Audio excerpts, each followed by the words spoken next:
मेंदरडा की श्री लोक कल्याण समिति की टीम की ओर से मानसिक रोगी संस्था की मुलाकात ली गई। ये खबर मेंदरडा की है, जहां पर श्री लोक कल्याण समिति की ओर से कई सेवाकीय कार्य किए जाते हैं।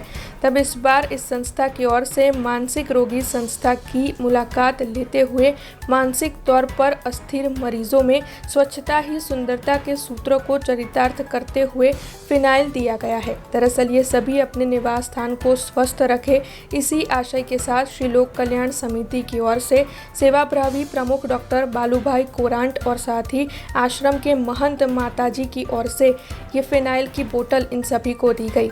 इसी के साथ इस दौरान समिति के होद्देदार मनसुख भाई पाड़घर, सुमेश भाई ठुमर, अश्विन भाई मेहता और अन्य कई अग्रणी वहां पर मौजूद रहे।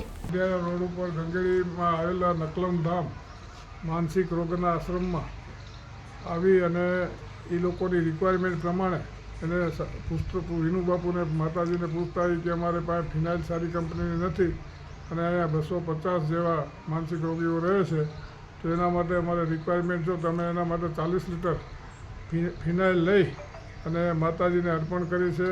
અને એક સ્વચ્છતા અભિયાનની અંદર જ્યાં સ્વચ્છતા હોય ત્યાં સુંદરતા હોય, એ બેઝ ઉપર અમે એને ફિનાઇલ લોક કल्याण समिति तरफ से अर्पण करेली है। हमसे जुड़े रहने के लिए हमारे YouTube चैनल को सब्सक्राइब करें और नई वीडियो की नोटिफिकेशन के लिए बेल आइकॉन को दबाएं।